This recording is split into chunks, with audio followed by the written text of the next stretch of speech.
Good afternoon, Mercer Island Community Center.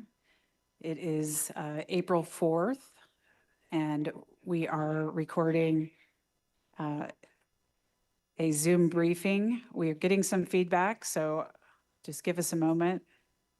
Thank you, Andrea. All right, let's start that again. Good afternoon, Mercer Island Community Center. My name is Jessi Bond. I am your city manager. It is April 4th at 3:00 p.m. We are broadcasting live, and this video will be available on our website and social media feeds a little bit later. Thank you for joining us today. Sitting next to me is Mayor Salim. We're here to provide an update to the community about a leaking underground water pipe that led us to notify residents of approximately 20 homes near North 95th Court Southeast to evacuate their properties last night. Before I share additional information about the incident and our emergency response, I'd like to turn the floor over to Mayor Neese to share some thoughts about our response. Thank you, Jessi.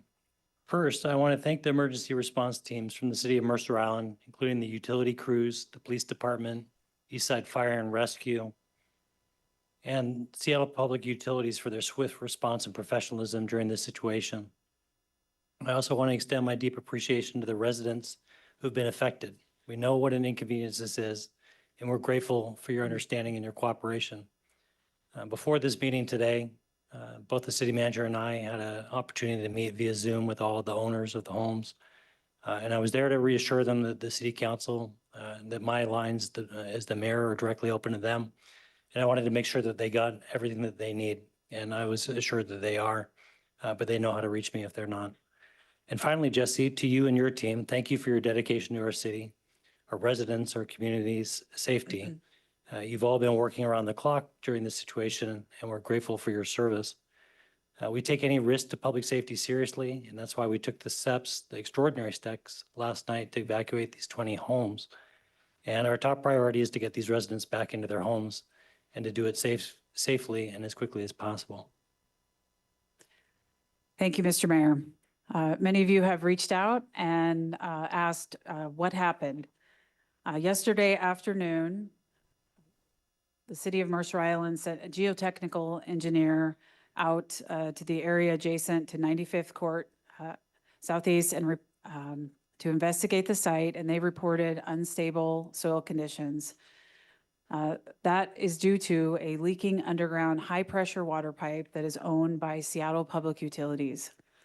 Our concern, after hearing from our geotechnical engineer, was that based on those soil conditions, if the Seattle Public Utilities water main were to break, that it could cause dangerous flooding or a potential landslide.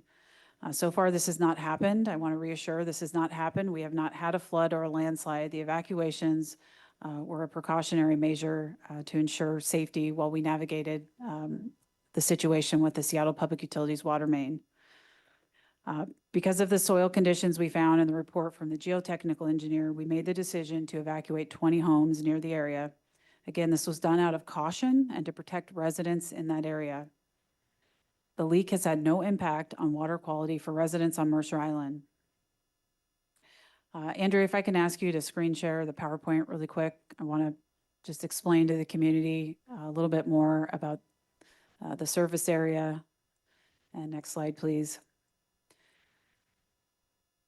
So I'll just remind Mercer Island residents that the city of Mercer Island receives our water from Seattle Public Utilities.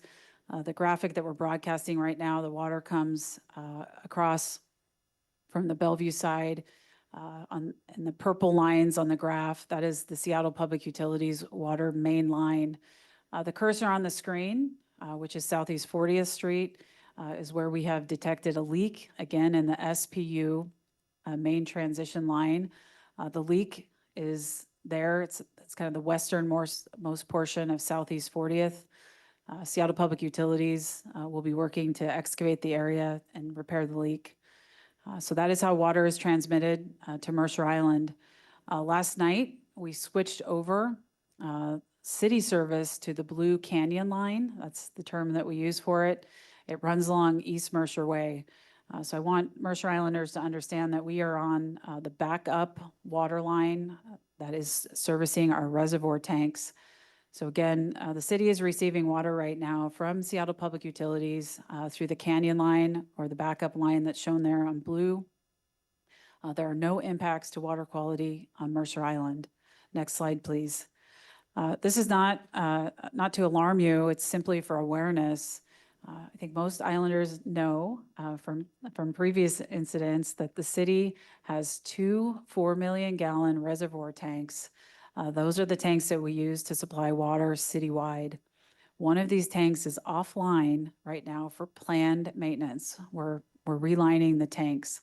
Again, one tank right now is offline for planned maintenance. So at this time, the backup water service that I just showed you in the previous graphic is supplying adequate water to meet our needs citywide, including maintaining our fire flows. We are not asking the community at this time to conserve water. And if the circumstances change, we will provide a citywide alert and let you know. Andrea, go ahead and stop screen sharing. So let me tell you a little bit more about what's happening now related specifically to the incident. All of the potentially impacted residents, which again was about 20 homes, were notified that they had a legal requirement to evacuate. We worked with them overnight to get them into housing and hotels. If you did not receive a notice to evacuate, your home is not impacted by this emergency. We've had a lot of questions come in. Do I need to evacuate? Again, if you did not hear from the city, you are in an area that is not part of this evacuation notice. Last night, Seattle Public Utilities turned off the main line that was on the graph I showed you just a minute ago, and pressure has been reduced. That was a really important step to reducing risks of a landslide. As I just noted, our backup water line is operational and meeting our current service needs. We have been working all day with geotechnical engineers, our own utility crews, and Seattle Public Utilities, not only on the fix, but on the solution to hopefully get homeowners back into their homes as soon as it is safe to do so.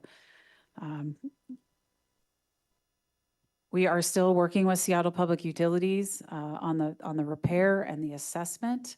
They have had crews out again all day looking at solutions for that pipe. I don't have any new information on the repair, but we hope to have more information to share on that soon. So what's happening now and what's happening next?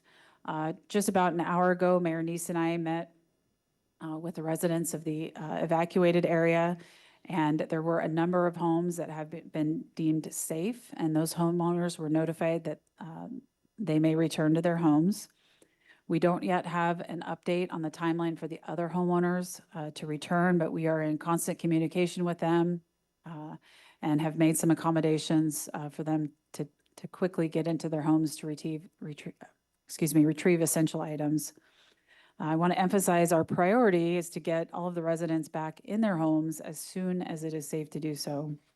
We're continuing to coordinate with a variety of teams, Seattle Public Utilities, Eastside Fire and Rescue, the King County Office of Emergency Management, and our other partners that are working with us on this event right now. I've said this a couple times, but I want to reiterate, there's no guidance from the City of Mercer Island or Seattle Public Utilities to conserve water at this time. We will be in touch with the community as the situation evolves and as circumstances change. Salim, I'll hand the floor back to you. Thank you. So I want to reiterate my thanks to Jessi, her team, and all the service providers that have been working hard addressing this issue. We'll continue to provide updates to the community when there's important updates to share. And I want everybody to stay connected on the city's website and our social media feeds for updates when they're available, should the need arise. And our customer service line is always open and available if anyone has any questions. The phone number is 206-275-7600. And community safety is our top priority, and we'll continue to work to ensure the well-being of everybody. I want to thank you for taking the time to join us today.